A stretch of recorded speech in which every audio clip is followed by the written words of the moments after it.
es que aprendemos a pensar. A ver, no es algo que pasa y ya, es algo que se construye, ladrillo por ladrillo. Hoy vamos a meternos de lleno en las ideas de Jean Piaget, un genio que cambió por completo cómo entendemos la inteligencia. Nos mostró que cada niño, cada niña, es en realidad el arquitecto de su propia mente. Bueno, resulta que esa risa, esa sorpresa, es mucho más que una reacción adorable. Es la prueba de que un cerebro está trabajando a toda máquina, tratando de entender una de las ideas más básicas sobre cómo funciona el mundo. Y créanme, este juego tan simple es una pieza clave para entender cómo empieza todo. Entonces, ¿cuál fue la gran idea de Piaget que lo cambió todo? Miren, antes de él, la idea general era que los niños eran como recipientes vacíos, esperando que los adultos llegaran a llenarlos de conocimiento. Pero Piaget dijo no, para nada. Él vio algo totalmente distinto. Niños activos, exploradores, construyendo su propia versión del mundo. Y esta frase es el corazón de todo. Para Piaget, la inteligencia no es algo que se recibe pasivamente, es algo que se hace. No se trata de sentarse a absorber información, sino de interactuar, de meter las manos, de tocar, de experimentar y sí, de equivocarse. Ok, si la mente se construye, ¿con qué se construye? ¿Cuáles son esos ladrillos, esas herramientas? Bueno, Piaget nos habla de dos procesos fundamentales que todos, desde el bebé más pequeño hasta el adulto más sabio, usamos para darle sentido al mundo. Hablamos de la asimilación y la acomodación. Pensemos en ellos como un dúo dinámico, un equipo de construcción en nuestra cabeza, que está siempre trabajando para que todo lo que nos pasa tenga sentido. La asimilación es, digamos, el camino fácil. Es cuando algo nuevo que vemos encaja perfectamente con lo que ya sabemos. Por ejemplo, un niño que sabe lo que es un perro, ve por primera vez un gran danés. Es gigante, pero tiene 4 patas, cola, ladra. ¡Listo! Entra sin problemas en su cajita mental de perro. Eso es asimilar.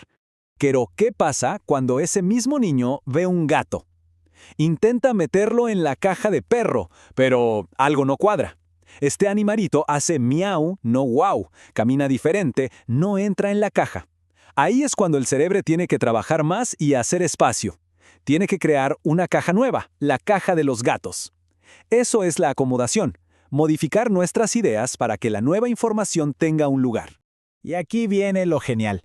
Estos dos procesos no pueden vivir el uno sin el otro, son inseparables, como las dos caras de una misma moneda. Y es justo en ese baile constante entre usar lo que ya sé y cambiar mis ideas cuando algo no encaja, justamente ahí, es donde ocurre el verdadero aprendizaje. Y resulta que para Piaget, esta construcción no es un caos, para nada. Sigue un mapa, un viaje en 4 grandes etapas que todos atravesamos. Así que empecemos por el principio, por los cimientos de la mente. Aquí está el mapa del que les hablaba. Empezamos con la etapa sensorio-motora. De ahí pasamos a la preoperacional, luego a la de operaciones concretas y terminamos en la de operaciones formales. Y ojo, que cada una es la base de la siguiente, como ir subiendo pisos en un edificio, y en cada piso se desbloquean nuevas y más complejas formas de pensar. La primera parada, la etapa sensorio-motora. Aquí el mundo se aprende con el cuerpo, tocando, chupando, mirando, moviéndose. ¿Y se acuerdan del juego de esconder la cara? Bueno, toda esa emoción es porque están descubriendo algo gigante, la permanencia del objeto. Están entendiendo la increíble idea de que las cosas y las personas siguen existiendo aunque no las puedan ver. Luego, ¡boom! El pensamiento da un salto de gigante. Entramos a la etapa preoperacional. Aquí es donde el lenguaje se dispara y la imaginación toma el control. De repente una escoba puede ser un caballo, una caja de cartón es un cohete a la luna. Es el poder del juego simbólico en su máxima expresión. Pero esta etapa tiene un sello muy particular, el egocentrismo. Y ojo, que no es ser egoísta, es algo mucho más fundamental.